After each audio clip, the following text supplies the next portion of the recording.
I catch fraud for a living. 8 hours a day, 5 days a week, I sit in a windowless office on the 14th floor of a building in downtown Minneapolis and trace money that people tried to hide. I have uncovered embezzlement schemes worth millions. I have testified in federal court twice. I once spent 4 months following a paper trail through 6 shell companies in 3 states and found every single dollar. And I missed $135,500 disappearing from my own house because the man who took it slept next to me every night for 17 years and called me sweetheart while he did it. But I am getting ahead of myself. There is a crumb cake tin on my kitchen counter. One single Norwegian cookie tin, pale blue with little painted rose-mailing flowers on the lid, the kind my mother buys at the church craft sale in Duluth every November because she says the regular tins from Target do not keep the cookies crisp.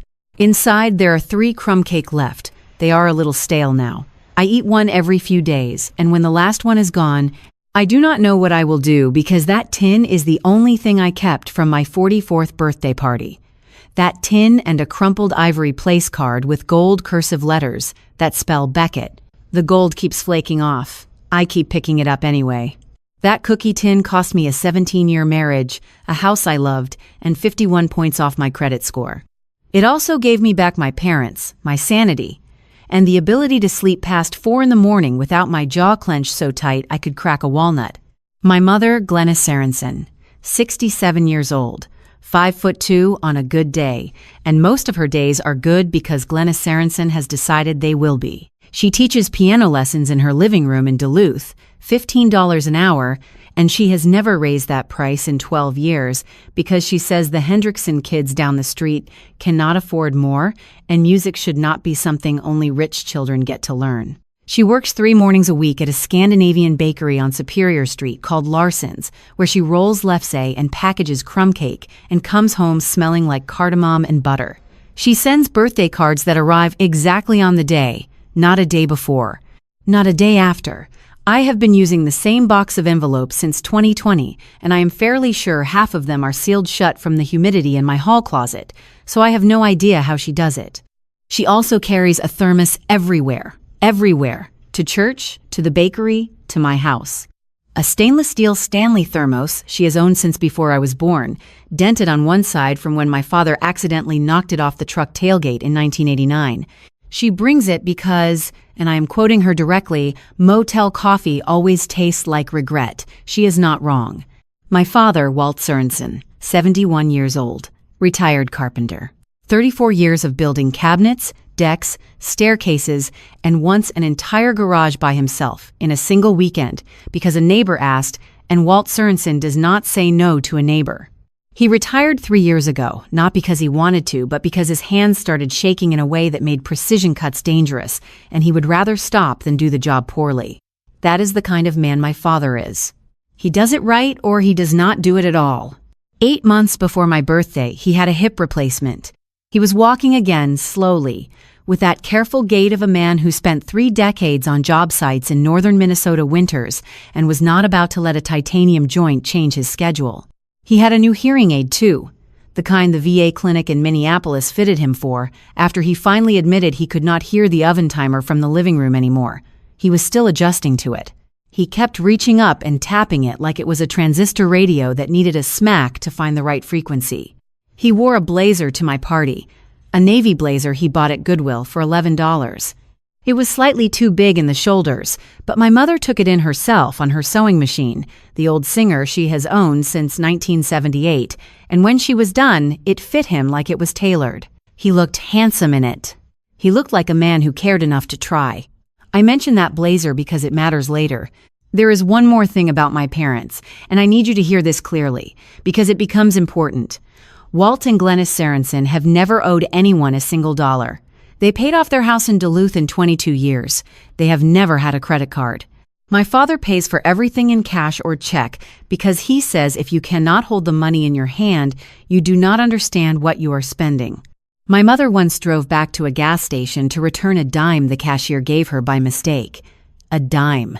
These are the people Tessa Hagen called folksy. These are the people my husband's family treated like charity cases.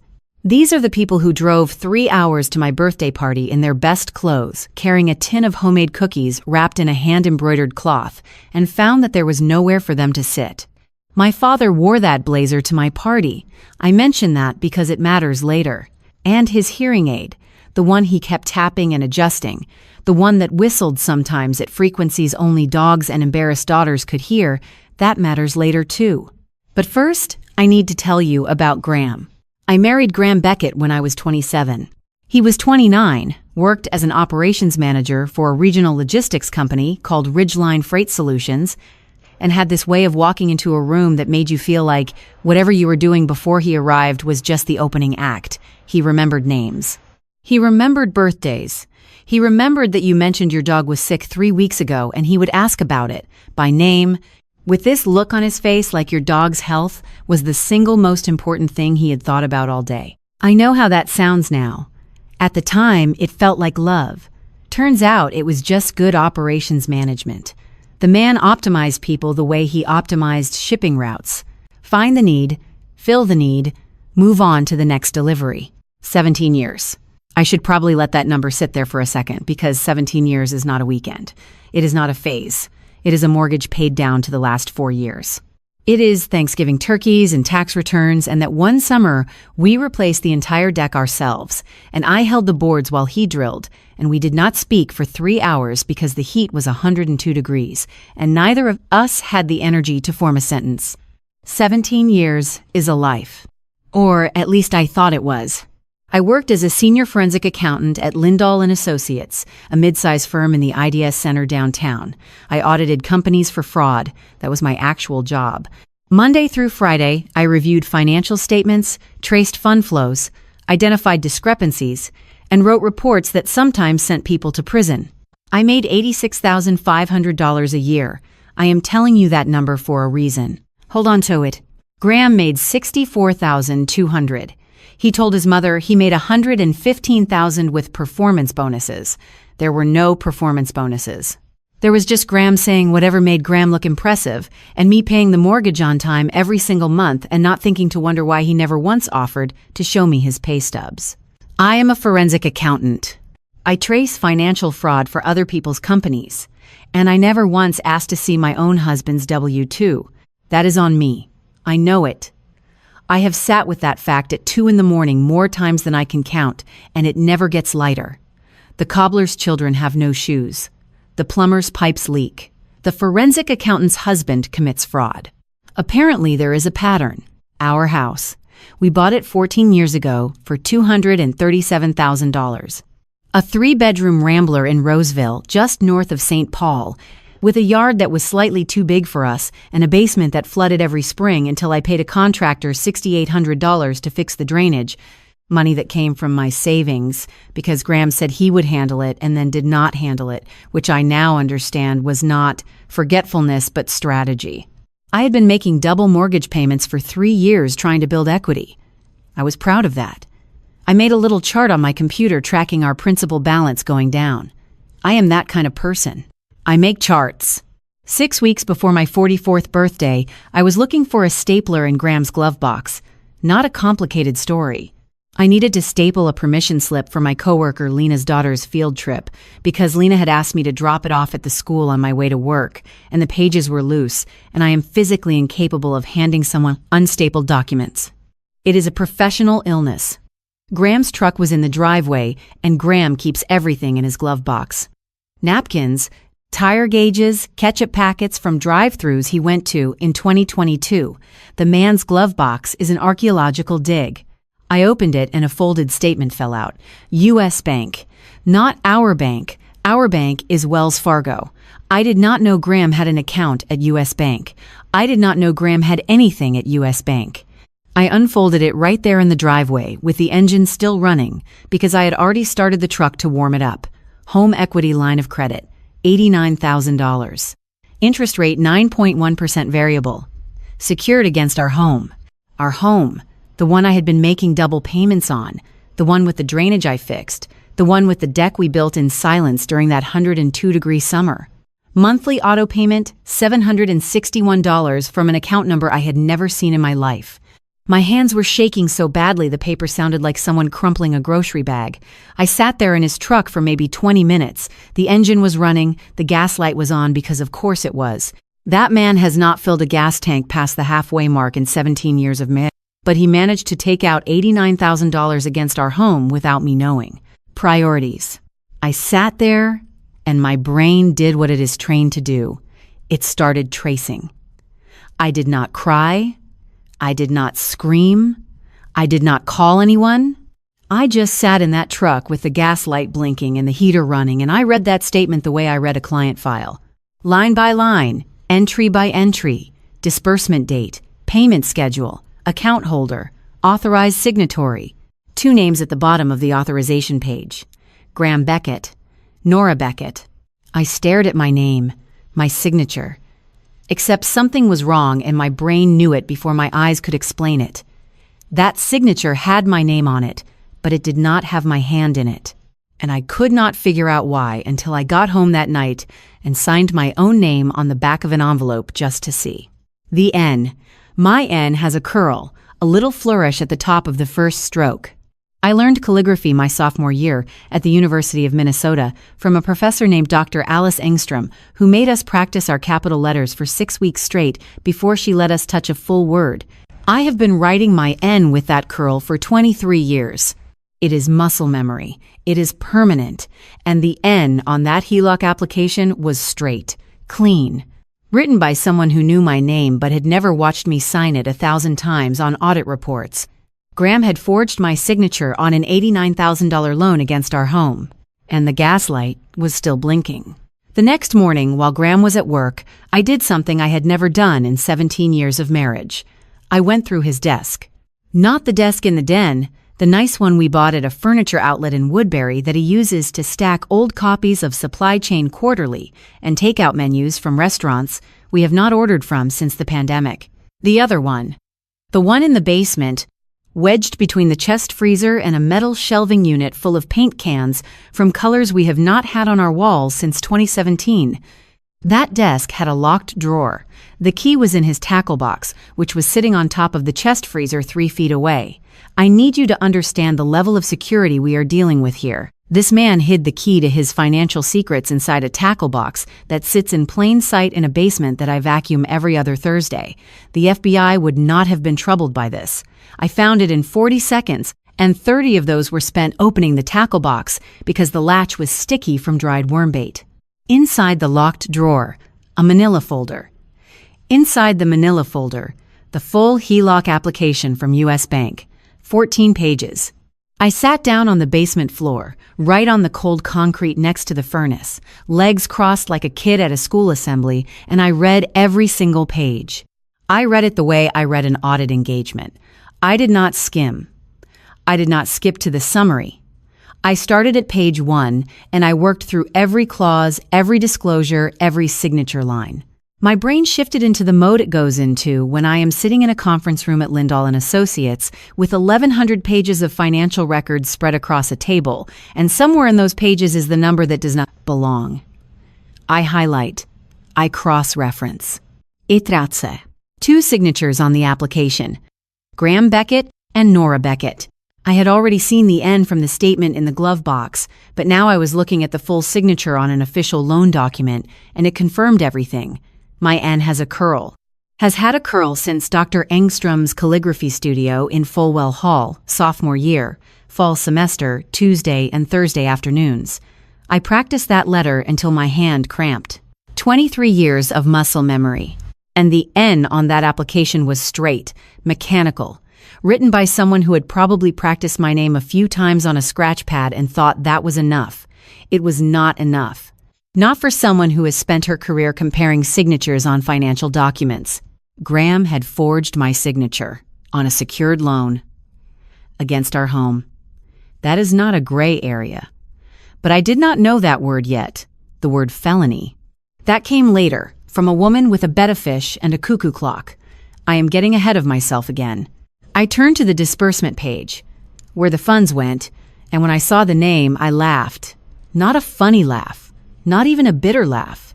The kind of laugh that comes out when your brain runs an error report and finds a critical system failure, and the only response your body has left is a sound that is somewhere between a cough and a scream. Beckett and Bruce, LLC. The entire $89,000 had been dispersed to Beckett and Bruce, LLC. If you do not know what Beckett and Bruce is, congratulations, you have taste. Beckett and Bruce was a coffee shop/artisan bakery in uptown Minneapolis that my sister-in-law Tessa Hagen and her husband Kurt Hagen opened 20 months ago in a converted storefront on Hennepin Avenue. They served $7 oat milk lattes and $9 avocado toast, and something called a deconstructed cardamom scone that cost $11.50 and arrived on a wooden board with a tiny fork that I am fairly sure was decorative, because no human being could actually eat with it. I went there once. The espresso was bitter, and they charged $4 for a side of whipped cream they called house-crafted creme. It lasted 16 months. 16 months. Then it closed on a Tuesday. Not a dramatic closing. Not a fire sale. Just a paper sign on the door that said thank you for the memories in a cursive font that probably cost more than their last month of inventory. 16 months. $89,000. That is roughly $5,562 per month of operation just from Graham's HELOC alone, not counting whatever else Kurt burned through. I did the math right there on the basement floor. I did it in my head first, then on my phone calculator, then I opened the Notes app and typed it out, because when you are a forensic accountant and your entire life is on fire, you do not scream into a pillow. You calculate the damage. You build a spreadsheet. You trace the funds to their final destination, and you document everything because that is what you were trained to do, even when the audit subject is your own husband. But there was more. Underneath the HELOC application, a second document. A co-signed equipment lease. $18,500 for commercial kitchen equipment. A La Marzocca espresso machine, a convection oven, a walk-in cooler, and something listed as an artisan bread proofer that cost $4,200 by itself, all in Graham's name. Also without my knowledge. And beneath that, a third document, a personal guarantee on the storefront lease, 3-year lease at $4,200 per month. Beckett and Bruce had occupied the space for 16 months of a 36-month lease, which meant there were 20 months remaining.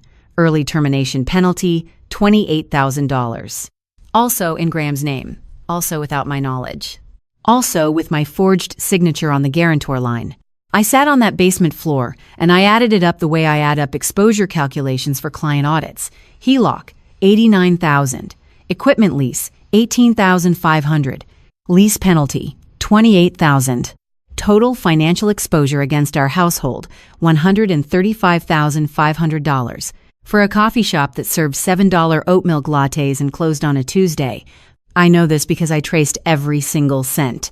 That is what I do for a living. Apparently, just not at home. I did what I do. I followed the money. Not the next day. I needed a night first. I needed to lie in bed next to Graham and listen to him breathe and feel the weight of $89,000 pressing on the ceiling above us like a second mortgage made of concrete. He fell asleep at 10:30. Same as always, same position, same pillow arrangement, same 2 minutes of scrolling ESPN scores on his phone before he set it on the nightstand face down. I lay there until 1:15 in the morning doing mental calculations in the dark. Interest accrued at 9.1% variable on $89,000 over 16 months. Monthly payment of $761 times 16. Equipment depreciation on a La Marzocca espresso machine that was probably sitting in a storage unit somewhere, gathering dust. My brain would not stop auditing. It is the only thing it knows how to do when the rest of me is falling apart. The next evening, Wednesday, Graham had his weekly poker game at his friend Dale's house. He left at 6:45.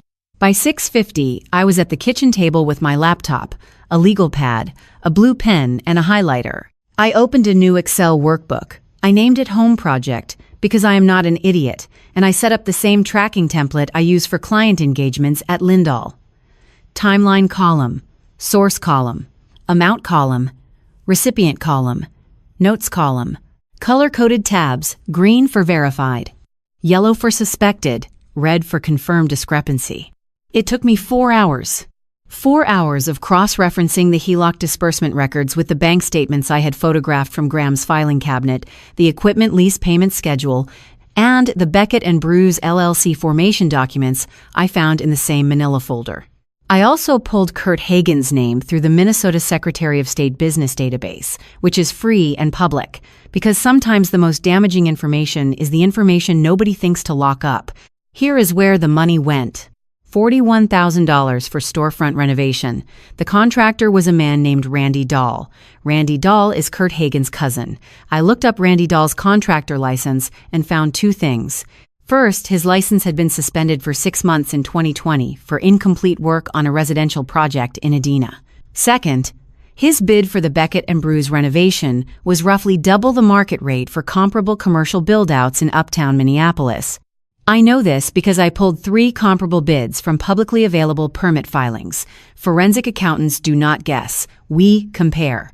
$41,000 to a man whose license had been suspended, who happened to be the owner's cousin, at double the going rate. In my profession, we call that a related party transaction with insufficient arm's length pricing. In plain English, we call it family, helping family with someone else's money. $23,000 for what the expense records described as curated vintage interior design. I went to the Beckett and Bruce Instagram page, which was still live even though the shop had been closed for 4 months, 312 posts. I scrolled through every single one. The curated vintage interior appeared to consist of reclaimed wood shelves that I am fairly certain came from a salvage yard, mason jars used as light fixtures, a chalkboard menu written in a font that tried very hard to look effortless, and a neon sign that said, "But first, coffee" in pink cursive. $23,000 for mason jars and a neon sign. The neon sign alone was listed at $3,800. I have seen corporate embezzlement with more subtlety.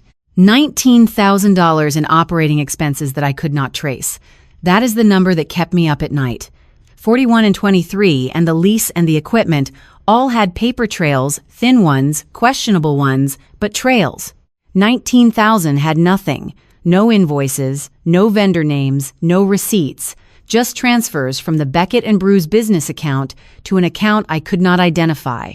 In forensic accounting, we call untraceable funds a red flag. 19,000 red flag dollars sitting in a column I could not reconcile. And here is the part that made me want to put my head through the drywall. Out of the entire $89,000 that Graham borrowed against our home, only $6,000 had gone to anything that could remotely be called a legitimate business expense. $6,000 in actual coffee beans, milk, cups, napkins, payroll for 2 part-time baristas, and the health department permits. $6,000. That is the amount that actually went towards selling $7 oat milk lattes to people in yoga pants on Hennepin Avenue. The rest disappeared into Randy Dahl's pockets, into mason jar light fixtures, into a neon sign, and into $19,000 of nothing. Tessa posted every one of those $6,000 on Instagram. The latte art, the avocado toast, the grand opening with the balloon arch. She posted it like she built it. She tagged it with hashtags like female founder and dream, to reality and blessed. She did not tag it with funded by my brother's secret home equity loan or built on someone else's forged signature because those hashtags do not perform well. And Kurt Hagen.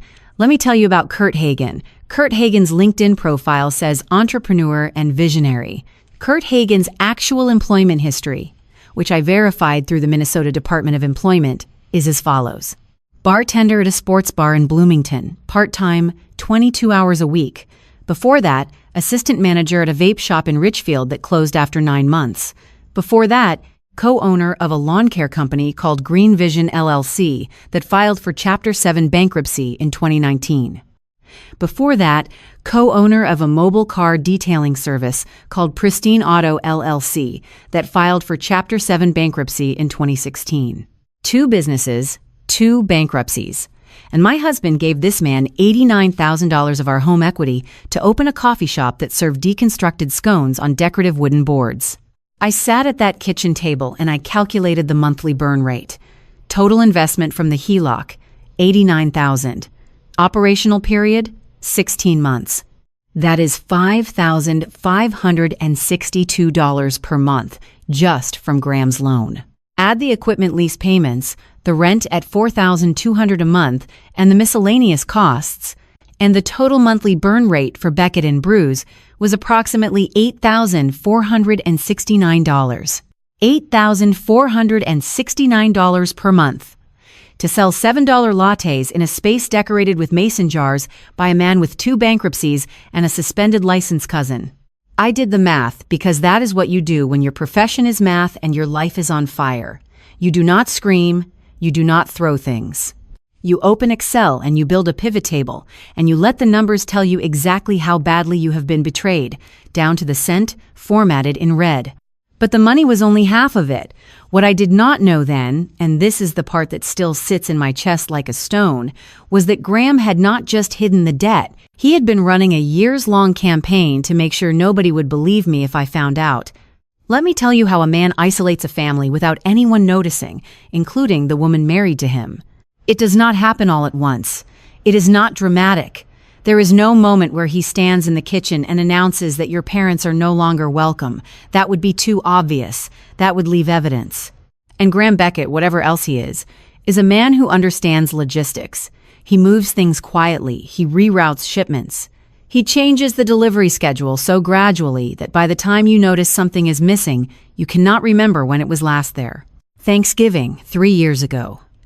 Graham tells his mother, Vivian, that my parents cannot make it because my father does not like big groups.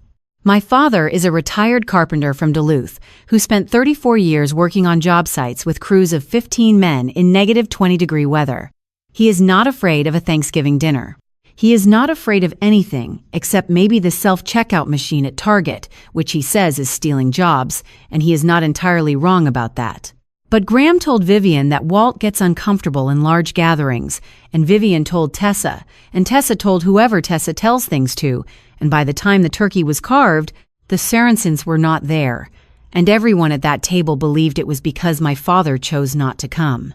My parents were never invited. Graham never forwarded the group text. I only found out in January when my mother mentioned casually the way she always mentions things that hurt her, that she hoped they would be included this year. She said it while folding a dish towel in my kitchen. She did not look up. She just folded and said it, and kept folding.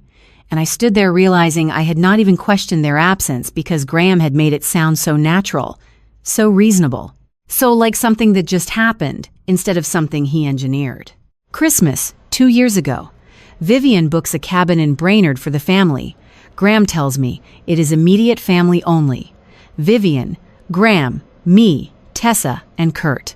5 people in a 4-bedroom cabin with a hot tub and a view of the lake. My parents could have made the drive. Duluth to Brainerd is 2 hours. But Graham said immediate family, and I believed him because why would I not believe my husband about a Christmas gathering? I had no reason to doubt him. I had 17 years of reasons to trust him. Kurt's college roommate was there, a man named Jeff, something who works in pharmaceutical sales and spent the entire weekend talking about his boat.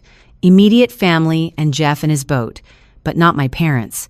Not Walt and Glennis Sorensen, who would have brought Lefse and a thermos and asked for nothing except a place at the table. The flu incident. This one I need to slow down for because this is the one that made me go back through every holiday, every gathering, every time my parents were not there, and re-examine the reason. 14 months before my birthday, I got the flu. Not a cold, the flu. The kind that puts you in bed for 6 days and makes you seriously consider whether dying might be more efficient than continuing to feel this terrible. My mother called and said she and my father would drive down from Duluth and stay for a few days so she could make soup and keep the house running while I recovered. That is what Glennis Sorensen does. She shows up. She does not ask if you need help. She tells you she is coming because she already knows the answer. Graham pulled me aside that night. I was standing in the bathroom in a bathrobe that smelled like Vicks VapoRub and regret, and he leaned against the doorframe and said, and I will never forget this, do we really need them here the whole week? Your mom always rearranges the spice rack. My mother has never rearranged a spice rack in her life. She has never rearranged anything in anyone's home. Glennis Sorensen dries the dishes and puts them back exactly where she found them because she was raised to leave someone's house better than she found it. The spice rack was a fiction. A small one, delivered casually, designed to make me feel like my mother's presence was a burden instead of a gift. And it worked. I told my mother we would be fine. I told her not to make the drive. I told her Graham was taking care of me, which he did by bringing me one bowl of canned chicken noodle soup on day 2 and then leaving for a poker game on day 3. Tessa. Let me tell you about Tessa's contribution to this campaign, because Tessa played her role with the enthusiasm of a woman who genuinely believes she is better than most people and has organized her entire life around confirming that belief. At a family barbecue 2 summers ago, Tessa described my parents to Vivian's sister as, and I am quoting because this sentence has been burned into my memory with a branding iron, the Minnesota nice version of the Amish. She said it with a laugh. Not a mean laugh. Worse. A pitying laugh. The kind that says I do not dislike them, I just feel sorry for them, which is somehow more insulting than open hostility, because at least hostility acknowledges you as a threat. But the worst one, the one I did not discover until I was sitting on that basement floor with $135,000 of debt documentation spread around me like the world's most expensive confetti. Graham told his mother that my father has a drinking problem. Walt Sørensen has been sober for 12 years. 12 years. 4,380 days, give or take. He keeps his 12-year AA chip in the top drawer of his nightstand in Duluth, next to a photograph of me at my college graduation and a folded prayer card from his sponsor's funeral. He earned that chip the way he earned everything in his life, by showing up every single day and doing the work, even when the work was brutal, and the only reward was another day of showing up. And Graham used that. He took the hardest thing my father ever did, the bravest, most painful fight of his life, and he turned it into a weapon. He whispered it to Vivian like a secret. He framed it as concern. I just worry about Walt around the holidays, you know? He made my father's greatest victory sound like a liability, and Vivian believed it because why would a son-in-law lie about something like that? And once she believed it, every invitation that did not include Walt Sørensen made perfect sense. I found out about the drinking lie the same way I found out about everything else, by tracing. By following the trail backward through 4 years of missing invitations and convenient excuses and casual comments that only made sense once I understood the pattern. And Tessa. Tessa, whose husband cost us $135,000. Tessa, whose Instagram bio says, entrepreneur, dreamer, dog mom. Tessa, who described my parents as the Minnesota nice version of the Amish and meant it as a diagnosis, not a compliment. Tessa was the one who called my mother's cookies folksy. At my party, that I paid for. Every cent, $5,100 out of my personal savings at Wells Fargo. But we are not there yet. First, I tried talking to my husband. I know. Groundbreaking strategy. I decided to talk to Graham on a Wednesday night. He was watching a Minnesota Wild game. I waited for the second intermission because I am polite like that. I will confront you about forging my signature and secretly borrowing $89,000 against our home, but I will wait until the second period is over because interrupting hockey feels rude. That is the kind of woman 17 years of marriage had turned me into. A woman who schedules her confrontation around the broadcast schedule. I stood in the doorway of the living room with the HELOC statement in my hand. Not the original, a copy. The original was already back in the filing cabinet in the basement, because Lena had not told me yet to preserve the originals, but some instinct, maybe the forensic instinct, maybe just survival, made me put it back exactly where I found it. I stood there holding the copy and I watched my husband watch hockey, and I thought about the fact that this man was sitting in a house he had leveraged for $89,000 without telling me, drinking a beer that I paid for, on a couch that I picked out, watching a television that I bought during a Black Friday sale 3 years ago, and he looked completely relaxed. Not a man with a secret. Not a man carrying $135,000 of hidden debt.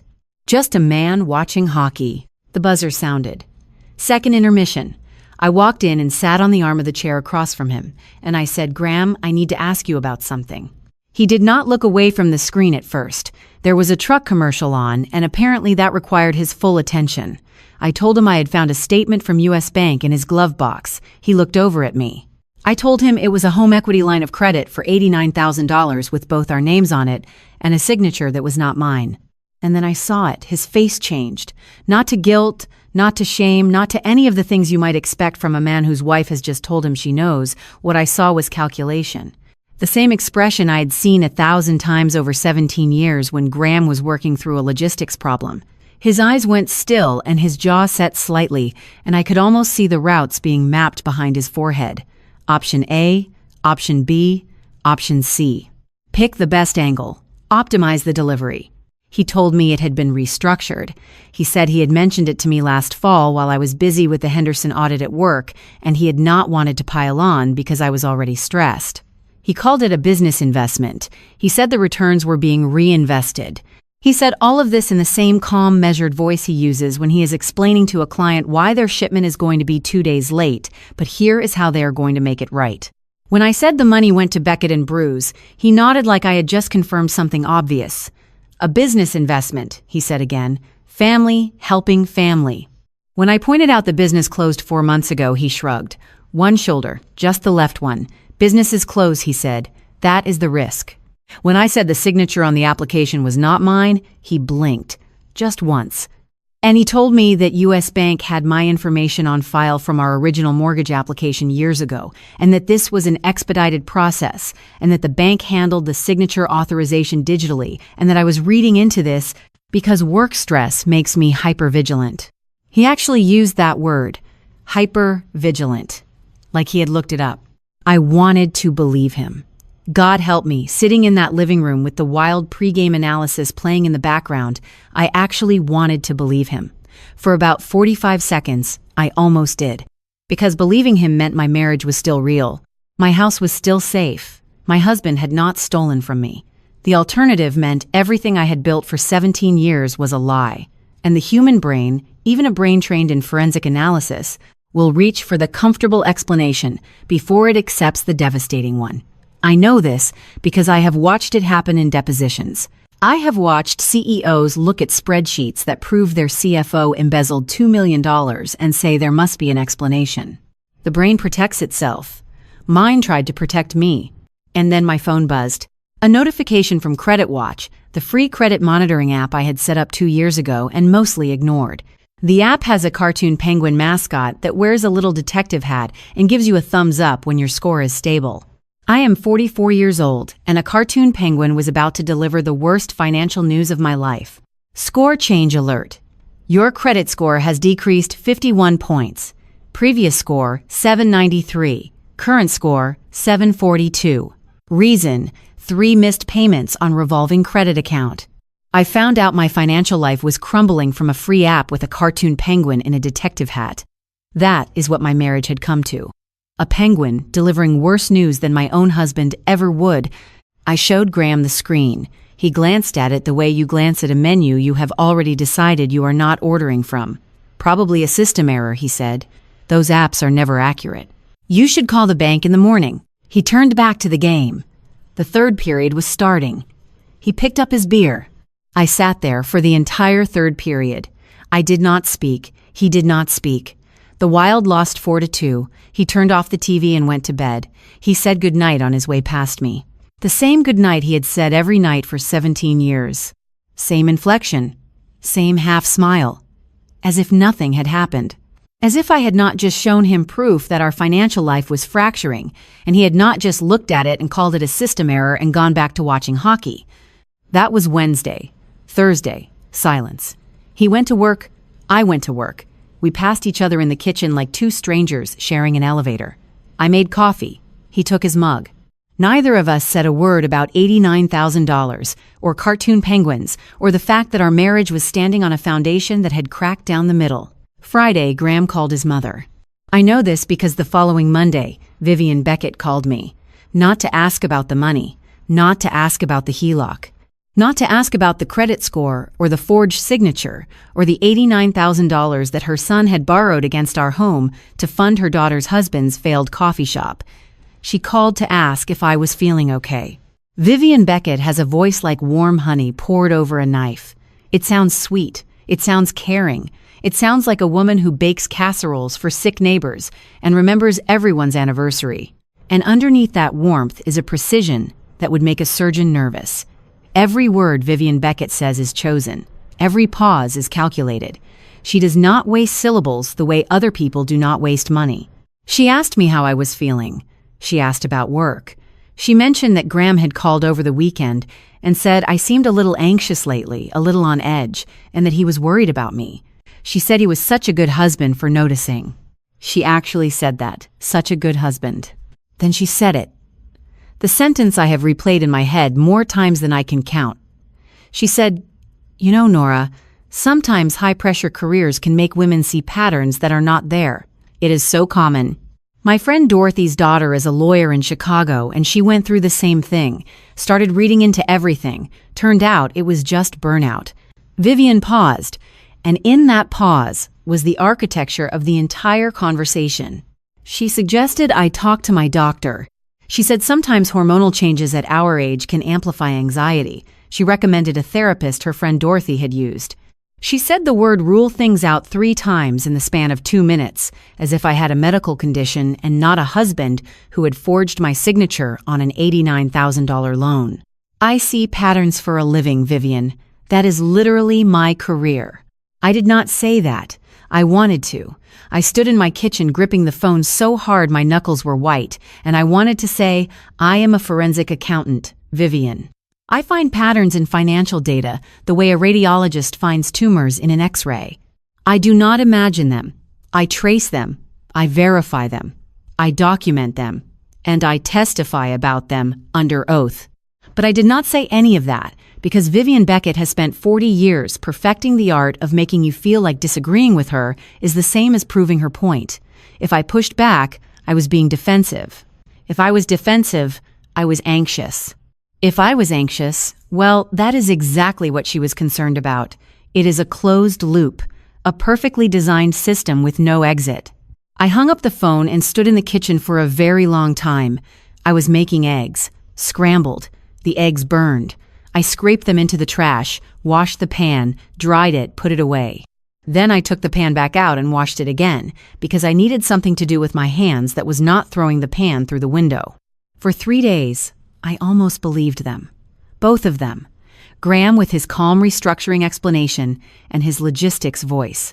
Vivian with her honeyed concern and her friend Dorothy's daughter in Chicago. Maybe I was anxious. Maybe I was hypervigilant. Maybe the Henderson audit had fried my brain and I was projecting work patterns onto my personal life. Maybe businesses really do handle signatures that way and I just did not understand because I audit fraud, I do not process loans. Maybe the credit score drop was a glitch. Maybe the penguin was wrong. 3 days, I stopped eating lunch. I stopped talking during coffee breaks. I went to work and I sat at my desk and I pulled up Credit Watch every 15 minutes and stared at the number 742, like it might change back if I looked at it hard enough. I ran my own credit report twice. I Googled, does U.S. Bank do digital signature authorization, and got 14 conflicting answers from Reddit threads written by people who may or may not have been actual humans. I was drowning in my own doubt, and the worst part was that the doubt was manufactured. Graham built it, Vivian reinforced it, and I was living inside it like a house with no doors. Lena Kowalski noticed. Lena sits in the cubicle next to mine and has for 7 years. She is the person who hears me sigh 11,000 times a day and has never once told me to stop.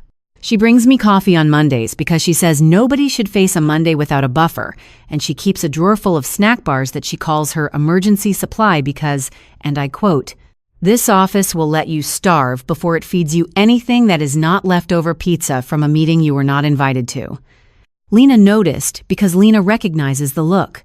3 years ago, Lena's ex-husband opened 5 credit cards in her name and ran up $38,000 in debt before she caught him. 5 cards, $38,000. He bought a motorcycle, a gaming setup that took up the entire spare bedroom, and what Lena described with a level of calm that frightened me as an unreasonable amount of beef jerky from an online subscription service. She spent 10 months untangling her own financial identity. She had to file a police report against the man she had been married to for 11 years. She had to sit in a courtroom and explain to a judge that the signature on those applications was not hers, and her ex-husband's lawyer tried to argue that she had given implied consent because they shared a household. Lena knows what financial betrayal looks like from the inside. She has worn that face. She has sat at that desk staring at that screen with that hollow buzzing in her chest that is not quite panic and not quite grief, but something in between that does not have a name. She sat down next to me one afternoon. She did not ask what was wrong. She did not say you look tired or is everything okay. She said, whatever is happening, it is real and you are not making it up. That sentence, those 12 words, I have thought about them more than almost anything else in this whole story because those were the 12 words that broke the spell. Graham had spent a week telling me I was seeing things. Vivian had spent a phone call suggesting I needed medication. And Lena Kowalski, who sits 3 feet from me and has heard me sigh through 6 tax seasons and 4 office remodels, looked me in the eye and said, it is real. I told her, all of it. The HELOC, the signature, the $135,000, the penguin. She listened without interrupting, which is not something Lena does easily because Lena has opinions about everything, and the restraint it took for her to stay silent through my entire story was probably the most generous thing anyone has ever done for me. When I finished, she was quiet for maybe 5 seconds. Then she said 2 sentences. Get a lawyer, today. Not tomorrow, today. She said it the same way a doctor says, we need to operate. Not a suggestion, not advice, a directive. Because Lena had been where I was standing, and she knew that every day I waited was a day Graham could move something else, hide something else, rewrite something else. She had learned that lesson the hard way, 10 months and $38,000 and 1 motorcycle's worth of hard way. The attorney's office was on the 3rd floor of a building on Nicollet Avenue, above a faux restaurant that smelled like star anise and beef broth. I found it during my lunch break. I parked in a ramp that charged $4 an hour because even in the middle of a financial catastrophe, I was irritated by parking fees, which tells you everything about the kind of person I am. The waiting room had a fish tank. 1 fish. A single betta, dark blue with fins that moved like torn silk. It drifted back and forth in a tank that was slightly too small and slightly too clean. The kind of tank where someone was clearly trying, but the fish still looked like it had given up on ambition. I understood that fish. I had been that fish for 3 days. There was a stack of magazines on the side table. People magazine, 2020. The cover story was about a celebrity divorce that had since been reconciled, re-divorced, and generated 3 podcasts and a memoir. I flipped through it without reading, just turning pages because my hands needed something to do that was not checking Credit Watch for the 43rd time that week.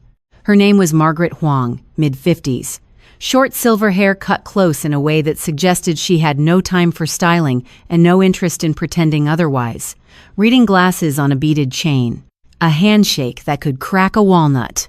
I liked her immediately, the way you like a surgeon before an operation. Not because she is warm, because she looks like she knows exactly what she is doing. Her office smelled like the faux restaurant downstairs. Star, anise, and beef broth and cilantro. I will never eat pho again without thinking about the word felony.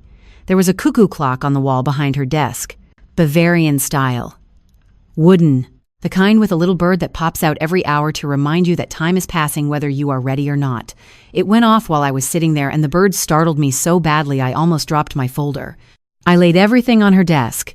The HELOC statement from U.S. Bank, the application with the forged signature, the equipment lease for $18,500, the personal guarantee with the $28,000 penalty, the credit watch printout showing the 51-point drop, and the bank statements from the hidden U.S. bank account which I had accessed using Graham's password reset. Let me tell you about Graham Beckett's digital security. His security question was, "What is the name of your first pet?" The answer was Biscuit, a golden retriever who allegedly ate an entire Thanksgiving turkey off the counter in 1991. Graham has told that story at every family gathering for 17 years.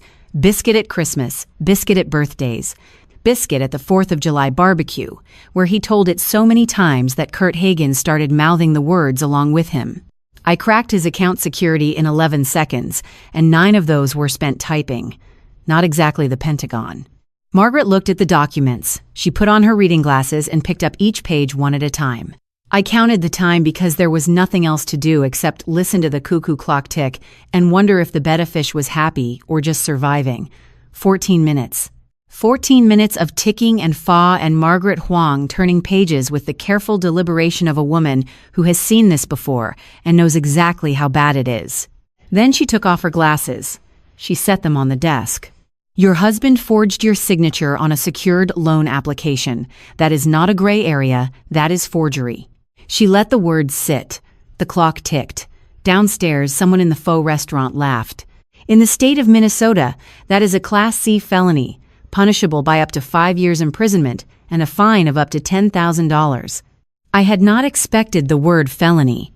I had expected problem, issue, complication.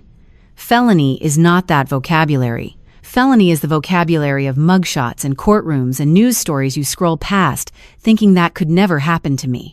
And there I was in an office that smelled like Vietnamese soup, learning that my husband had committed a felony while a cuckoo clock counted the seconds and a betta-fish judged me from across the room. Margaret explained that the fraudulent signature gave me significant standing to challenge the loan's validity. She said it would not make the debt disappear overnight. U.S. Bank would fight it. But the forgery gave me leverage, especially in a divorce proceeding. Divorce. Said out loud. In an office above a faux restaurant by a woman with a cuckoo clock and a betta-fish and a handshake that could reshape bone. She gave me a list. Certified copies of the HELOC application. 6 months of bank statements from both Wells Fargo and the hidden U.S. bank account. Mortgage documents. Tax returns, 3 years. The equipment lease. The personal guarantee. My pay stubs. Graham's W-2s if I could find them. She told me to gather everything before making any moves. Be systematic. Treat it like an audit. That last part almost made me laugh. I have spent my career treating other people's disasters like audits. Now, I was the engagement. I was the client file. And the subject of the investigation was sleeping in my bed. I spent the next week gathering documents with the precision of a woman who does this professionally. I made copies of everything. I scanned them on the printer at work during my lunch break while Lena stood watch at the hallway entrance pretending to read a claims report she was holding upside down. That level of surveillance would not survive a spy movie, but it worked perfectly on the 14th floor of an accounting firm where nobody notices anything that is not a deadline. I put the originals back exactly where I found them. Every page, every folder, same order, same position, same filing cabinet in the same basement next to the same chest freezer. Lena told me that was the most important thing. Do not tip him off. Not yet. Get everything first, then move. She said it the way someone who already made that mistake says it, with the weight of experience and the clarity of regret. I had copies at Margaret's office. I had copies at Lena's apartment in Northeast Minneapolis, behind a box of Christmas decorations and her ex-husband's old bowling shoes that she kept because they were the only comfortable shoes in the house and he does not deserve comfort. I had digital scans on a thumb drive in my desk at work. Graham could burn the house down and the evidence would survive. I was ready. Or I thought I was, until I found one more thing in that filing cabinet that made everything worse. The folder was labeled auto insurance. It was sitting in the same filing cabinet, same locked drawer, same key in the same tackle box, with the same dried worm bait on the latch. I had gone through that drawer 3 times already and missed it because my brain had flagged it as irrelevant. Auto insurance, boring, expected. The kind of folder a normal person keeps in a filing cabinet because that is where you keep auto insurance documents. Graham had counted on that. He had taken the most boring label he could think of and used it as camouflage. And it almost worked on a woman who finds hidden money for a living.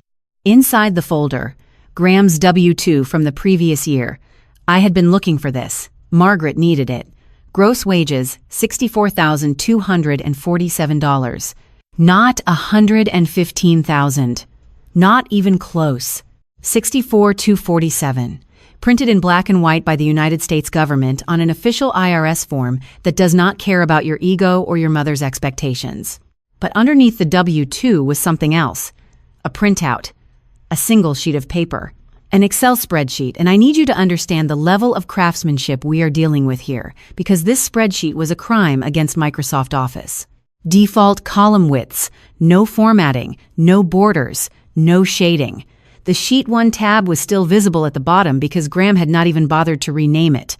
And the font was Comic Sans. Comic Sans. He committed financial fraud in Comic Sans. I have audited Fortune 500 companies. I have reviewed embezzlement schemes orchestrated by people with MBAs and offshore accounts and lawyers who charge $800 an hour. And my husband falsified his income using a font that gets banned from professional emails and middle school book reports. It was a household budget, his version of our household budget. In the income column where it listed his contribution, the number was $120,000. $120,000 in Comic Sans on a spreadsheet, with the sheet 1 tab still showing and column A stretched to a width that suggested he had typed the number and then just yanked the column border until it fit. He had been sending this to his mother for years. That was how Vivian knew he made 6 figures. That was how Vivian knew he was the generous provider. That was why Vivian treated my parents like they were a financial burden on her successful son, because Graham had manufactured a reality in which he earned nearly twice what he actually made, and my family was the reason money was tight. He had built an entire mythology out of a spreadsheet that a first-semester accounting student would have failed for formatting alone. I sat there in that basement and I stared at that spreadsheet and I felt something shift inside me. Not anger. I was past anger. It was clarity. The kind of clarity that comes when you have been looking at a puzzle for weeks and suddenly the last piece slides into place and the picture is so obvious you cannot believe you ever saw anything else. This was not a man who made one bad financial decision. This was a system. The HELOC was a system. The isolation was a system. The fake income was a system. Every lie was connected to every other lie, like load-bearing walls in a building designed to look solid from the outside while the foundation was rotting from within. I made a copy of the spreadsheet. I put the original back in the auto insurance folder. I put the folder back in the drawer. I locked the drawer. I put the key back in the tackle box. And then I sat on the basement floor one more time, just for a minute, because I needed to be in the room where I found out who my husband really was before I left that room and started becoming whoever I was going to be next. I had everything I needed. Margaret had a full set of copies. Lena had a full set in her apartment behind the Christmas decorations and the bowling shoes. I had digital scans on a thumb drive in my desk at work. I had the W-2 and the Comic Sans spreadsheet and the HELOC application and the forged signature and the equipment lease and the personal guarantee and 6 months of bank statements from 2 different banks. If Graham burned the house to the ground, the evidence would survive. I had built a firewall around the proof of his fraud, which is an irony that was not lost on me. The plan was simple. 60 people were already invited to my birthday party. My parents were already planning to drive 3 hours from Duluth, Saturday, October 18th, the party at the Mill House. I would smile. I would eat cake. I would thank everyone for coming, and Monday morning I would walk into Margaret Huang's office above the Pho restaurant and file for divorce. Clean, quiet, no drama, no scene, no microphone, just paperwork and the legal system, and a woman with a cuckoo clock who knew exactly what to do. That was the plan. I believed in that plan. I had built that plan the same way I build audit reports, methodically, with evidence, with a clear timeline, with every contingency accounted for. And then, 10 days before my birthday, I made a mistake. We have an iPad, one of those older ones, the kind that is too slow to update but too expensive to justify throwing away, so it sits on the kitchen counter acting as a $400 recipe holder. Graham and I share it, same Apple ID. Synced browsers. Synced tabs. I know this. I have known this since the day we bought it.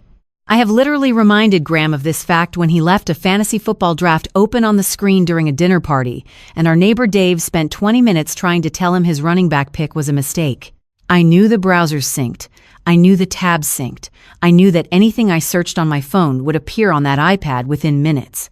I knew all of this, and I am a forensic accountant who is paid to be meticulous, and I still made the mistake. Tuesday night, 11:47 in the evening. I was sitting in the parking lot of the Walmart on North Broadway in Minneapolis because I did not want the search in our home Wi-Fi history. That is the level of paranoia I had reached. I was conducting counter-surveillance against my own husband from a Walmart parking lot at midnight, like a character in a movie that nobody would believe, and honestly, I would not believe it either, except I was there and the parking lot smelled like exhaust, and there was a shopping cart with one broken wheel rolling slowly across the asphalt toward my car like it was coming to judge me. I searched divorce attorney Minneapolis free consultation on my phone. I found Margaret's firm. I clicked through her website. I read her client testimonials. I read her bio. I read a blog post she had written about financial fraud in marriage that was so accurate I almost called her at midnight, which would have been inappropriate but understandable. Then I drove home. I set my phone on the charger. I fell asleep. The next morning I picked up the iPad to check the weather, because that is what I do every morning. Same routine. Coffee, iPad, weather, traffic, email. And there it was, glowing on the screen like a neon sign in a dark room. My phone's browser tab, synced through iCloud, sitting open on the shared iPad. Huang Family Law, Minneapolis, Minnesota. Divorce, asset protection, financial fraud. I closed it so fast I nearly cracked the screen. But Graham had already left for work 40 minutes earlier. He always checked the weather on that iPad while his coffee brewed. Every single morning without exception. Same mug, the blue one with the chipped handle. Same spot at the counter, left side leaning against the edge. Same 2-minute scroll through weather and sports scores before he grabbed his keys and walked out the door. That man is a creature of habit, the way a metronome is a creature of rhythm. He does not deviate. He saw it. I knew he saw it. And I knew he saw it because of what happened next. That evening, Graham came home with flowers. Peonies, blush pink. In a glass vase from the florist on Grand Avenue, the nice one with the green awning that charges $40 for an arrangement and wraps the stems in actual tissue paper instead of the cellophane sleeve you get at the gas station. These were real flowers. Professional flowers. The kind that come with a little card tucked into the stems on a plastic fork. Graham Beckett had not bought me flowers in 4 years. The last time was after he forgot my birthday, my 41st. The flowers arrived 3 days late. The card said, "Happy anniversary." Our anniversary is in October. The flowers arrived in March. He had apparently panicked at the florist counter and grabbed the first pre-written card he saw, which tells you everything you need to know about how much attention Graham Beckett pays to the details of our life together. So when this man walks through the front door holding blush peonies in a glass vase with a satin ribbon and a card that says, "Just because my first thought was not how sweet. My first thought was not, oh, he is trying. My first thought formed instantly, reflexively, the way a forensic accountant's brain forms thoughts when the numbers do not add up, was this. A man who has not bought flowers in 4 years suddenly shows up with arranged peonies from a $40 florist. This is not romance. This is evidence management. He set the vase on the kitchen counter next to the iPad. He smiled at me. Not his real smile, the one that used to make me feel like I had won something. This was his logistics smile. The one that says the shipment is late, but I have a plan, and you are going to feel good about it. I said thank you. I put the flowers in the window where the light was good. I smelled them because they were beautiful, and I am still a person who appreciates beautiful things even when those things are purchased with ulterior motive and delivered with the subtlety of a man who thinks peonies erase felonies. That night I lay in bed and I listened to Graham breathe, and I thought about the iPad and the sync tab and the peonies and the $40 and the card that said just because, and I knew the plan had changed. Not my plan. His. Graham had a plan now too, and the next 3 days proved it. Graham Beckett loaded the dishwasher correctly. I need you to understand the significance of that sentence. In 17 years of marriage, Graham has never once loaded the dishwasher in a way that could be described as correct by anyone who has ever seen a dishwasher. He puts bowls on the bottom rack. He puts coffee mugs right side up so they fill with dirty water. He once put a cutting board in front of the sprayer arm and then asked me why the dishes were still dirty, and I had to explain basic hydrodynamics to a 46-year-old man like I was teaching a class he had already failed twice. And then, the morning after the peonies, I came downstairs and the dishwasher was loaded. Plates on the bottom, angled correctly. Glasses on the top rack, upside down. Silverware sorted. The coffee mugs were inverted. The cutting board was on the side. It was so perfect, it looked like a photograph from a home appliance catalog, and it terrified me more than the HELOC statement. That was Thursday. Friday, he suggested dinner at Alma, the restaurant on University Avenue that we had not been to since my promotion 3 years ago. Alma is the kind of place where the waiter describes the fish as locally sourced, and the menu has words like gastrique and foam. Graham ordered me a chocolate soufflé for dessert without asking, which, Sounds romantic unless you know that the last dessert he ordered for me was a slice of gas station pie he bought at 11 at night because he forgot it was Valentine's Day. Over dinner, he mentioned, casually, between bites of his pan-seared walleye, that he had talked to Tessa and his mom about making sure my parents feel really welcome at the party. He said it with that logistic smile. The shipment is late, but I have a plan smile. And I sat across from him eating a souffle that cost $16 and thinking this man is building a defense. He is constructing a narrative. When this goes to court, he wants to be the husband who bought peonies and loaded the dishwasher and took his wife to a nice restaurant and talked about welcoming her parents. He wants the judge to see a loving husband, not a forger. Saturday morning, he made pancakes. He has never made pancakes. I did not even know we had pancake mix. I called Lena from the parking garage at work on Monday. I told her about the peonies, the dishwasher, Alma, the souffle, the pancakes, the welcoming, your parents' speech. Lena went quiet for about 3 seconds, which for Lena is the equivalent of a normal person going quiet for an hour. He loaded the dishwasher correctly? That man has not found the top rack in 17 years. That is not love, Nora. That is a legal strategy. She was right. When Lena's ex-husband started being nice, it was because he had moved $14,000 into his brother's checking account and needed 2 weeks of pleasant behavior before she noticed the missing money. The nice phase is not affection. It is not guilt. It is not a man who suddenly remembered how to be a husband. The nice phase is a buffer zone. It is the gap between the crime and the discovery, filled with flowers and correct dishwasher loading and $16 soufflés, designed to make you feel crazy for suspecting the man who just made you pancakes. I told Lena that Graham had seen the browser tab, that he knew I had been looking at divorce attorneys. She went quiet again. Then she said he is building a story.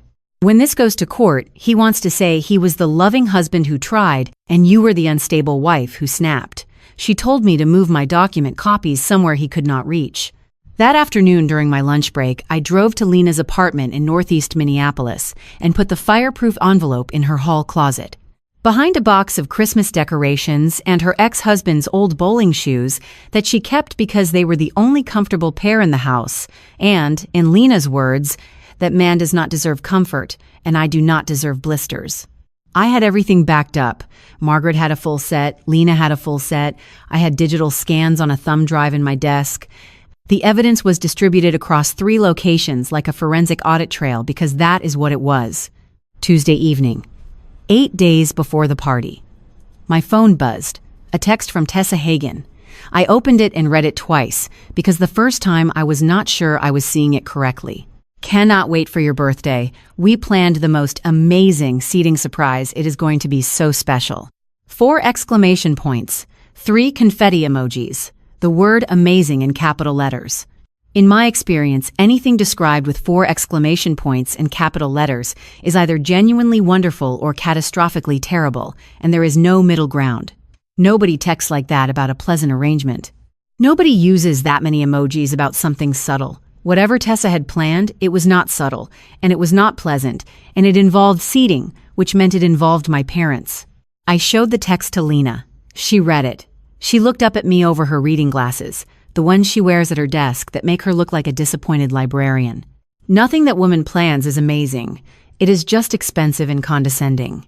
I went home that night and sat on the edge of the bed and had what I can only describe as a crisis of logistics. Not about the divorce, that was decided, but about the party. I almost canceled it. I almost called every one of those 60 people and said I had a stomach bug.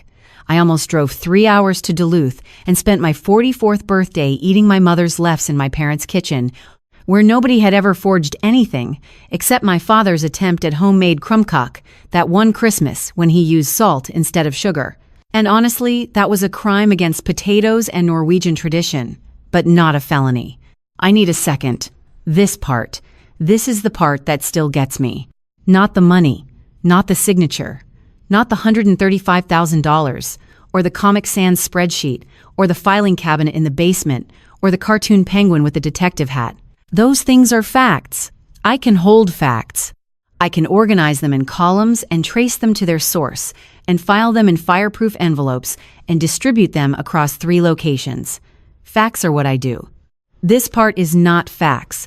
This part is the space between the facts, the dark gap where logic ends and something else begins, something I do not have a column for. I almost believed him. Not once. Not in a single moment of weakness that I can point to and say there. That is where I faltered. It was slower than that. It was the peonies on the counter catching the morning light. It was the dishwasher loaded correctly for the first time in 17 years, and the way that small act of competence made the kitchen feel like it used to feel before I found the statement in the glove box. It was Alma. The soufflé. The way Graham reached across the table and touched my hand during dessert and said, "I know things have been stressful and I want you to know I am here."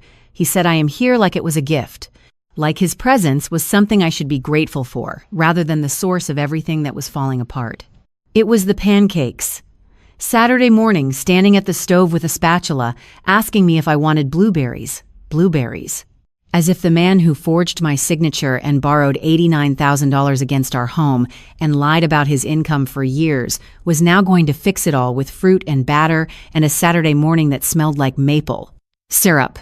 And for about 45 seconds, standing in that kitchen watching him flip a pancake with the concentration of a man who had just discovered what a spatula was, I almost let it work. I almost let the nice phase do what it was designed to do. I almost decided that maybe this was enough. Maybe the peonies meant something. Maybe the dishwasher meant he was changing. Maybe the soufflé was not a legal strategy but an apology. And maybe I was the one making this bigger than it needed to be. Maybe I could forget the HELOC, and the forged N, and the $135,000, and the Comic Sans, and the penguin and the 4 years of missing Thanksgivings, and the lie about my father's sobriety. Maybe I could fold all of that up and put it back in the filing cabinet, and lock the drawer and pretend I never found the key in the tackle box. Because believing him meant my marriage was still real, my house was still safe, my husband had not stolen from me. Believing him meant I did not have to sit across from Margaret Huang and say the word divorce out loud.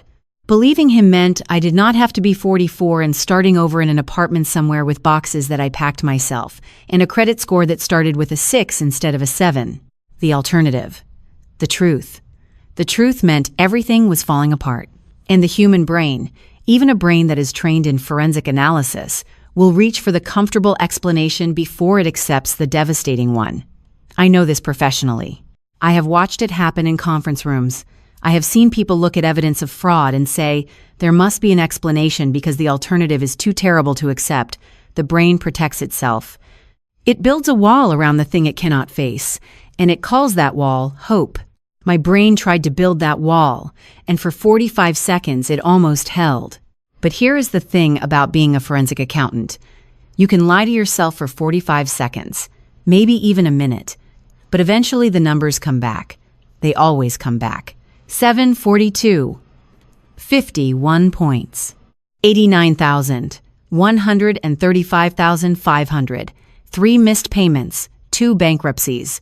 1 forged N. The numbers do not care about peonies. They do not care about soufflé. They do not care that the man who stole from you made pancakes on a Saturday morning and asked about blueberries with a look on his face that almost looked like love. I catch fraud for a living. And I almost believe the fraud. That sentence is the one I cannot get past, not because of what it says about Graham. I already know what Graham is, but because of what it says about me, about how badly I wanted the lie to be true, about how close I came to choosing the comfortable fiction over the devastating fact, about how 17 years of sleeping next to someone can make you doubt the very skills that define you. I catch fraud for a living. I trace it, I document it, I testify about it under oath, and when it showed up in my own kitchen wearing an apron and holding a spatula, I almost let it walk. That is the part that still gets me. Not at 2 a.m. anymore. The jaw is better now.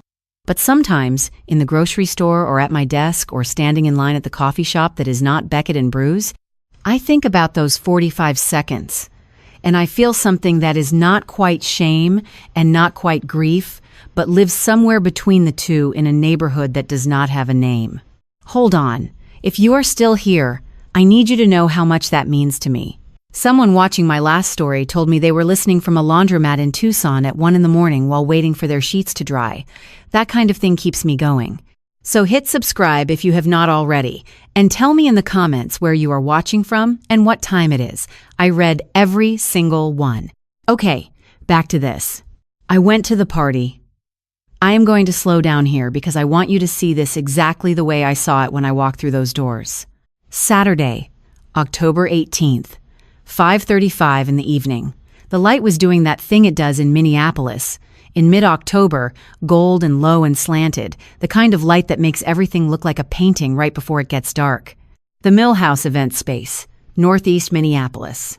It used to be a flour mill, back when Minneapolis was the flour milling capital of the world, back when grain came down from the Dakotas and turned into gold medal and Pillsbury and all the other names you see in the baking aisle without thinking about where they came from. They converted it sometime in the 2010s, kept the brick walls and the timber beams and the tall windows that look out over the Mississippi River. They put in pendant lighting and refinished the hardwood floors and added a bar in the corner with a chalkboard menu that lists local craft beers with names like Headwaters IPA and Mill City Amber. It is the kind of space that costs more than it should because the exposed brick does half the decorating for you. I rented that room. I paid $5,100 out of my personal savings at Wells Fargo. I am telling you that number for the same reason I told you every other number in this story, because it matters. Because numbers are how I make sense of the world, and $5,100 is a significant number when you are a woman whose husband secretly borrowed $135,000 against your home and you are paying for your own birthday party and nobody at that party knows what you know. I made the seating chart myself, me and a piece of graph paper and a mechanical pencil, sitting at the kitchen table on a Tuesday night while Graham was at poker. I measured the tables. I calculated spacing. I arranged 60 names into a configuration that ensured nobody was in the back, nobody was slighted, and my parents were next to me. The head table. The long one by the windows with the view of the river. 10 seats. Me. Graham. My parents. Lena. Lena's plus one, a man named Derek who teaches 8th grade science and has the patient energy of someone who explains photosynthesis to 13-year-olds for a living. 2 co-workers from Lindahl and their husbands. That was my table. The people who mattered most, in the best seats, next to the windows where the October light would come through during dinner and make everything glow. The Beckett family was at the second long table. Equally nice, equally close to the front. Vivian, Tessa, Kurt, Uncle Dennis, Aunt Marjorie, the cousins. Nobody was hidden. Nobody was punished. I am not a petty woman. I just wanted my parents next to me at my own birthday, in a room I had paid for, at a table I had planned, on a night that was supposed to be mine. My parents drove 3 hours from Duluth. They left at 2 in the afternoon because my mother likes to arrive with time to spare, and my father drives exactly the speed limit in every lane, including the passing lane, which is both endearing and a traffic hazard. Dad was wearing the blazer, the navy one from Goodwill, the one Glennis had taken in on the singer so it fit like it was tailored. He looked handsome. He looked like a man who ironed his own shirt, which he had, because Walt Sorensen does not ask other people to do things he can do himself, even with hands that shake. Mom was wearing a dress she bought at Target 3 months earlier, a blue one with small white flowers on it. She told me later she had hidden it in the back of her closet so she would not wear it too early. My mother hides dresses from herself. She saves them the way other people save wine, waiting for the right occasion, and my 44th birthday was the occasion she had chosen. She looked beautiful. She looked like a woman who had been waiting for this night. She was carrying the crumb cake tin, the pale blue one, with the rose-mailing flowers. She had wrapped it in a hand-embroidered cloth, the one with the little red birds that her own mother had stitched in 1962. She carried that tin in her lap for 3 hours in the car because she did not want the cookies to shift. I arrived at 5:35, 25 minutes before guests were supposed to start showing up. I wanted to check the room, make sure the flowers were right, make sure the cake was set up. A sheet cake from a bakery on Lyndale Avenue.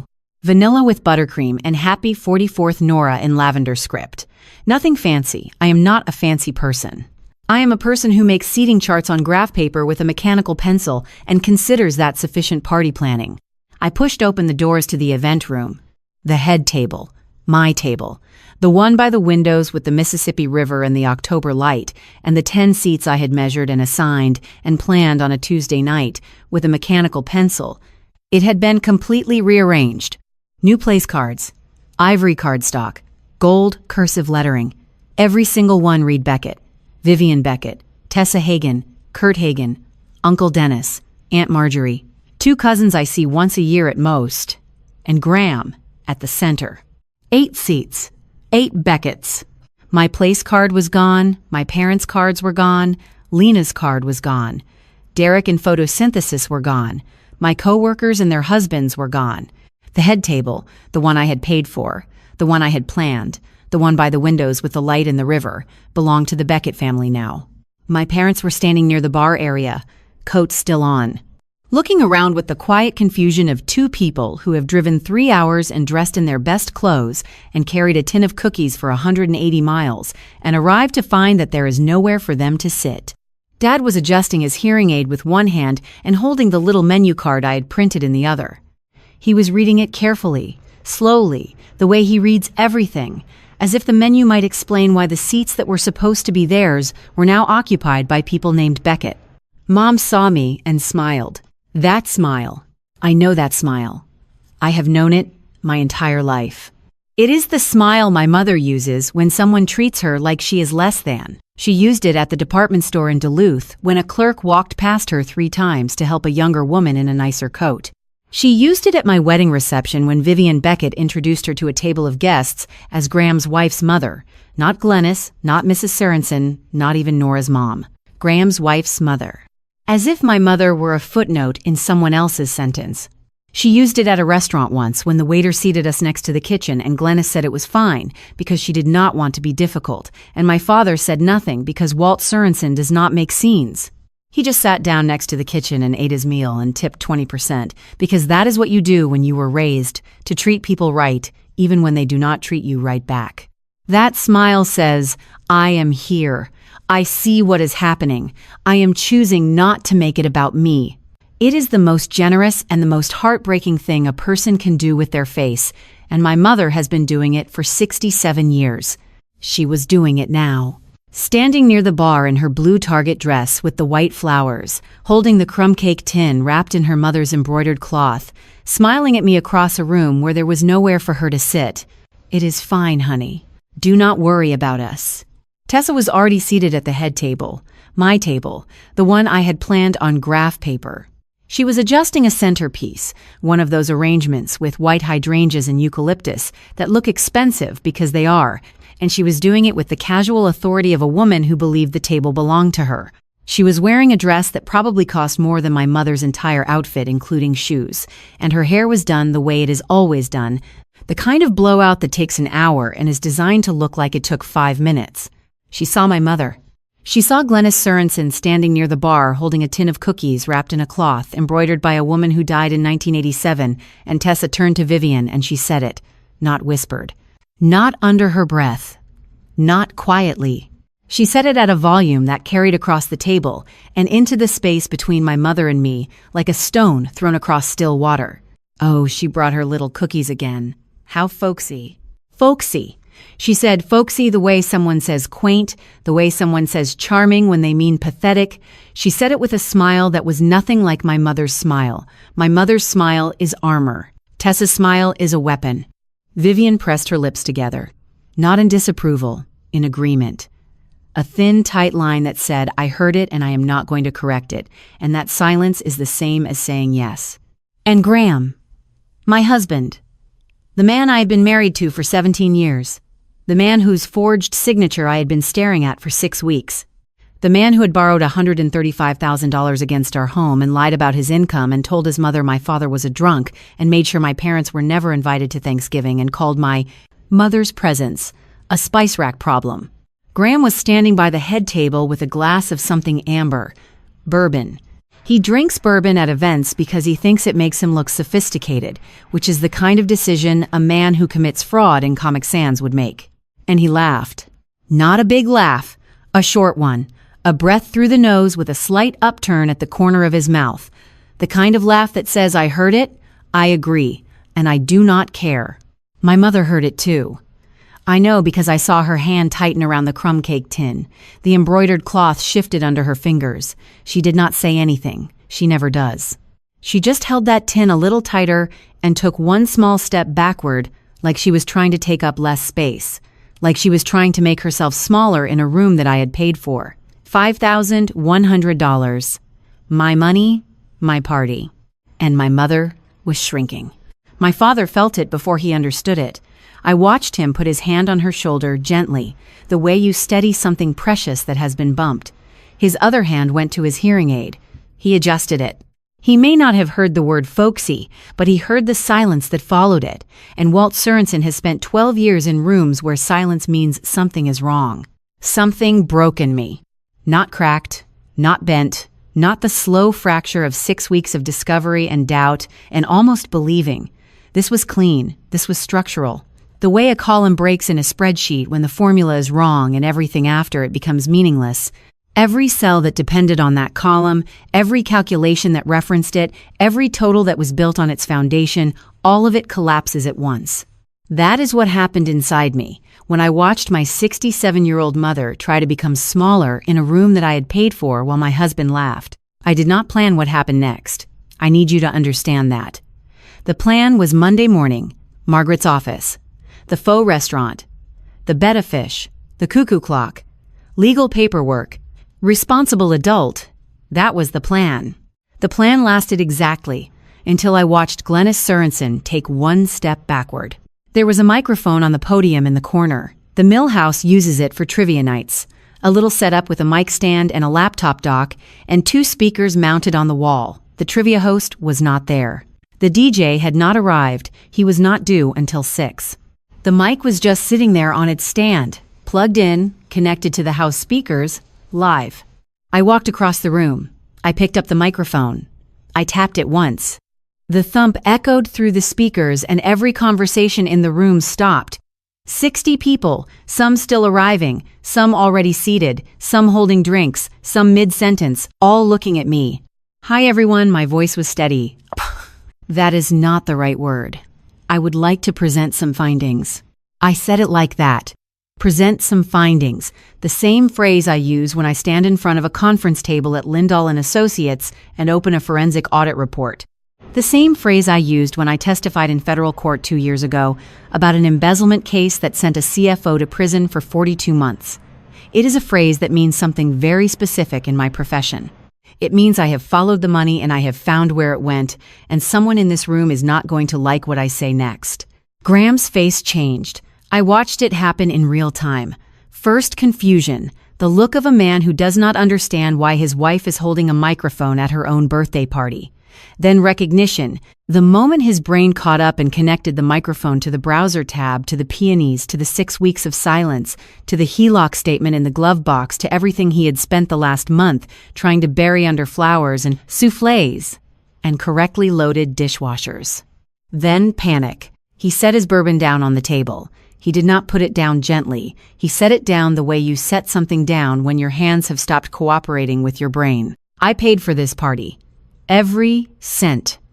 $5,100 out of my personal savings account at Wells Fargo. I mention that because my sister-in-law just described my mother's crumb cake as folksy, and my mother is currently standing by the bar in a dress she saved for 3 months because this night mattered to her, holding cookies she carried in her lap for 3 hours, and there is no seat for her at a party that I paid for. So I think there has been some confusion about who in this room actually has money and who does not. I would like to clear that up. Tessa's mouth opened. Nothing came out. It was the first time I had ever seen Tessa Hagen without a word ready, and I will admit there was a small, petty, deeply human part of me that enjoyed it. My husband makes $64,200 a year, not $115,000, not 6 figures with performance bonuses, 64,200. I have seen his W-2. I have also seen the spreadsheet he has been sending his mother for years, showing his income as $120,000. It was made in Excel. It was formatted in Comic Sans. The Sheet 1 tab was still showing at the bottom. I mention the font because I am a forensic accountant, and I have seen embezzlement schemes from Fortune 500 companies with better presentation. Vivian's head turned toward Graham so fast I thought she would pull a muscle. Her mouth was a line. Not the agreeing line from 5 minutes ago, a different line. A line that said she was doing math in her head, and the numbers were not adding up. 22 months ago, my husband opened a home equity line of credit against our house for $89,000 at 9.1% variable through U.S. Bank. He forged my signature on the application. I did not know about it. I did not consent to it. I did not authorize it digitally or otherwise, despite what he told me 3 weeks ago when I confronted him and he called it a tax strategy and said I was being hypervigilant. The room was silent. Not the comfortable silence of a pause between songs, the silence of 60 people holding their breath at the same time. The entire $89,000 went to fund Beckett and Brews, my sister-in-law's coffee shop on Hennepin Avenue. The one that served $7 oat milk lattes and $9 avocado toast and closed after 16 months on a Tuesday. I looked at Kurt. Kurt was looking at the tablecloth like it contained the formula for time travel. In addition, my husband co-signed an equipment lease for $18,500 for commercial kitchen equipment for that same restaurant.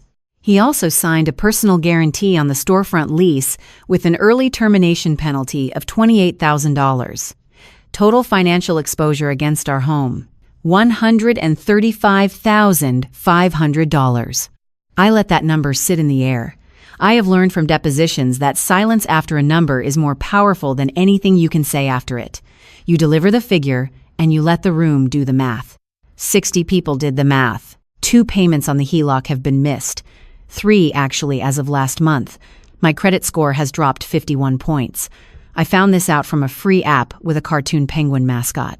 The penguin was more honest with me than my own husband. Someone in the back of the room made a sound that might have been a laugh or might have been a gasp. I did not look to see who.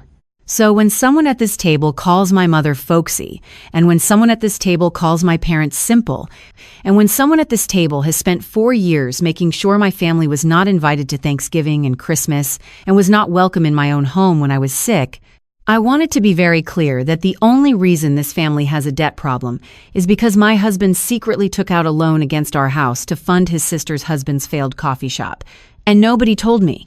I reached into my purse, the same purse I had been carrying for 3 weeks with copies of everything, because after the iPad incident I did not go anywhere without them.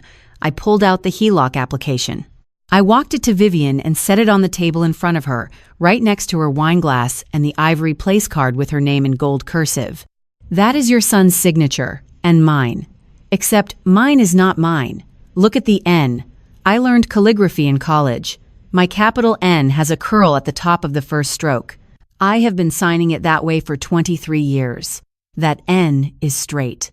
Vivian looked at the paper. Then she looked at Graham. And for the first time in 17 years, I saw something on Vivian Beckett's face that I had never seen directed at her son. Not confusion, not concern, not the honeyed worry she had used on the phone when she suggested I see a therapist and recommended her friend Dorothy's daughter's doctor. This was different. This was the face of a woman who had just been handed a document that contradicted everything she believed, and Vivian Beckett does not tolerate being made to look foolish. Fury. She spoke to Graham in a voice I had never heard her use. Low, flat, every word placed like a brick. You told me you made $115,000. You told me her family was costing you money. You told me she was the one with spending problems. You told me you were carrying this household. Graham's face went white. Not pink, not flushed. White. The color of a man whose blood has decided to leave the premises because the situation has become untenable. He opened his mouth and nothing came out. For the first time in 17 years, Graham Beckett, the man who could optimize a conversation the way he optimized a shipping route, had no route left. Every exit was blocked. Every angle was covered. The documents were sitting on the table next to his mother's wine glass, and there was nowhere for his words to go. Because here is the thing about building a house of lies. You do not get to choose which wall falls first, and when one goes, they all go. Graham had told Vivian one story. He had told Tessa another. He had told me a third. And now all 3 stories were in the same room at the same time, standing next to each other under the pendant lights of a converted flour mill, and they could not survive each other.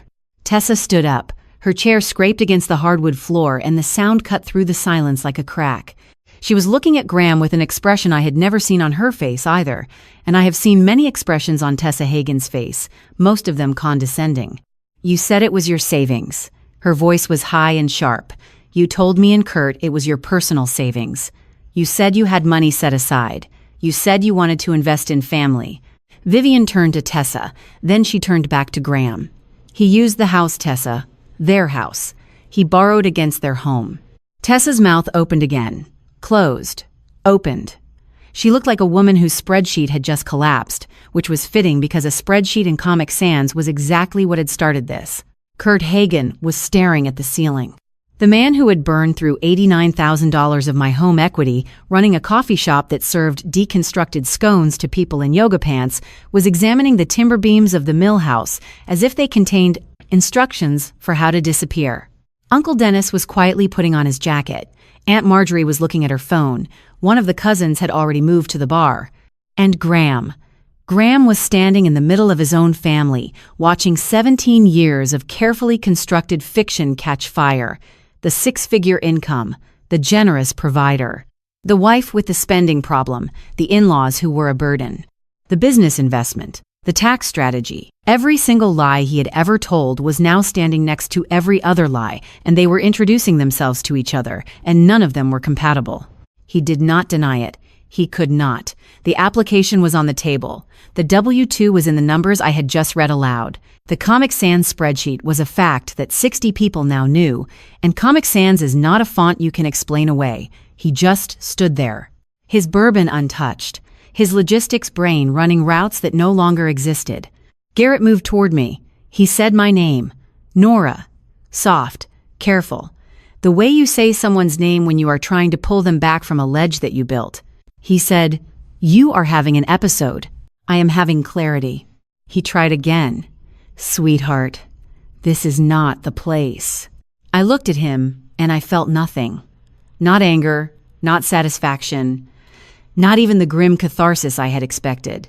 Just an absence. The space where 17 years used to be, empty now, like a room after the furniture has been moved out, and all that is left are the marks on the carpet where things used to stand. I picked up one of the ivory place cards from the head table. Beckett in gold cursive. I held it in my hand for a second. It was heavier than I expected. Good cardstock. Someone had paid for quality. I crumpled it in my fist.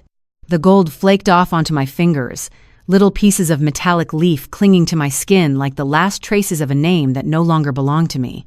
I am filing for divorce on Monday. Happy birthday to me. I walked to my parents. My mother was crying. Quietly, the way she does, one hand over her mouth. The hand-embroidered cloth from the crumb cake tin was folded over her arm. She had put the tin down on a table somewhere. I do not know where. That detail is gone. But the cloth was over her arm because Glennis Sørensen does not set down something her mother made in 1962 on a stranger's table. My father looked at me. He reached up and took out his hearing aid. He pulled it from his ear and put it in the breast pocket of his Goodwill blazer, and then he used both arms to hug me. He could not hear anything with the hearing aid out. He had chosen to not hear the world so that he could hold his daughter with both hands. That is the kind of man Walt Sørensen is. When it matters, he will give up a sense to give you everything he has. I held the door for them. My mother went through first. Shoulders straight, chin up, dress with the white flowers.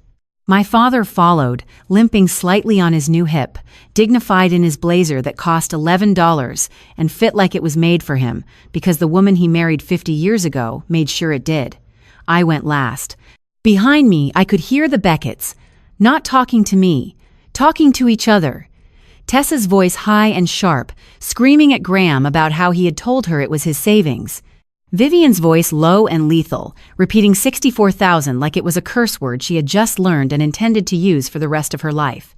And Graham's voice, quiet, small, reduced, saying nothing that anyone could hear. I did not look back. I drove my parents to the Hampton Inn on Interstate 94, the one near the Rosedale exit 20 minutes from the mill house. My mother had booked it 3 weeks earlier because she did not want to impose by staying at our house. I am going to let that sentence sit there because I think it says everything about Glennis Sørensen that words cannot. A woman drives 3 hours to her daughter's birthday, packs a thermos and a tin of cookies and a dress she hid from herself for 3 months, and books a motel because she does not want to be a burden. Dad fell asleep in the back seat before we hit the freeway. His hearing aid was making that soft, high-pitched feedback whistle it makes when it is not seated properly. He had put it back in after the hug, but he had not adjusted it. He had just pushed it in and let it whistle because he was tired and 71, and he had just watched his daughter blow up her marriage in a flour mill, and that is enough for one evening. Mom sat in the passenger seat holding the crumb cocky tin with both hands in her lap, the same way she had held it for 3 hours on the drive down from Duluth. She stared straight ahead at the highway. She did not ask questions. She did not say, "I told you so." She did not say, "I never liked him," or "I knew something was wrong," or any of the things she had earned the right to say after 4 years of being excluded from her own daughter's holidays by a man who told his mother she rearranged spice racks. She just sat there being my mother, which is the most any person has ever done for me. The Hampton Inn room was on the second floor. 2 queen beds, a window overlooking the parking lot. The carpet had that motel pattern designed to hide stains, and the bedspread had that motel weight designed to survive industrial washing. It was not beautiful. It was clean and warm, and nobody in that room had ever lied about anything. Walt sat on the edge of the bed and took out his hearing aid. He placed it on the nightstand carefully, the way a man who built cabinets for 34 years handles small objects with large hands. He plugged in the charger from his overnight bag. He untied his shoes. Then he took off the blazer, the navy one from Goodwill. The one that cost $11 and fit him like a custom suit because Glennis Sorensen and a Singer sewing machine from 1978 do not make mistakes. He folded it, not tossed it on a chair, folded it, crease to crease, and set it on the dresser like it mattered, because to him it did. Glennis opened her overnight bag and took out the thermos, the dented Stanley with the scratch from 1989.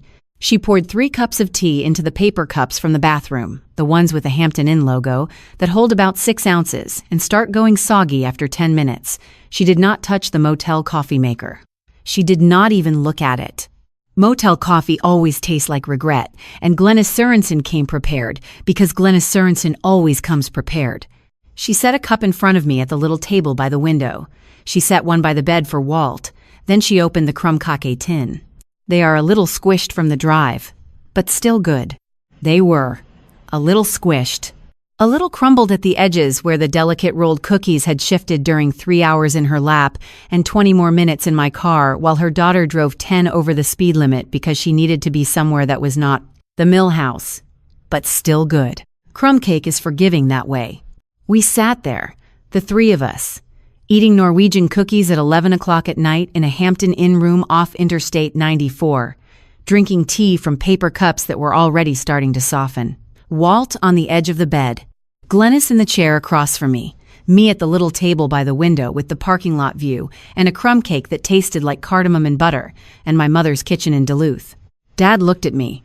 Without his hearing aid, his voice was slightly louder than it needed to be, the way it always is when he cannot hear himself. He said 4 words. "You did good, Nora girl." He has called me Nora girl since I was 6. I am 44 years old and a forensic accountant, and I had just detonated my marriage in front of 60 people with a microphone and an audit report. And when my father called me Nora girl in a motel room in Roseville, I cried for the first time since this whole thing started. Not the almost crying from the basement floor. Not the burning eyes from the 3 days I nearly believed Graham. Real crying. The kind that comes from somewhere below the ribs where you keep the things you have been carrying for 6 weeks without permission to set them down. Mom reached across the table and put her hand on mine. Her fingers were warm from the paper cup. She did not say anything for a long time. "I think I am going to be okay, Mom." "I know you are, baby." Outside the window, the parking lot was mostly empty. A truck pulled in, headlights sweeping across the wall and then going dark. Somewhere down the hall, someone was watching Jeopardy with the volume up too loud. I could hear the answer in the form of a question rhythm through the wall, the confident buzzer, the pause, the applause. The tea was not good, but it was hot, and my mom made it.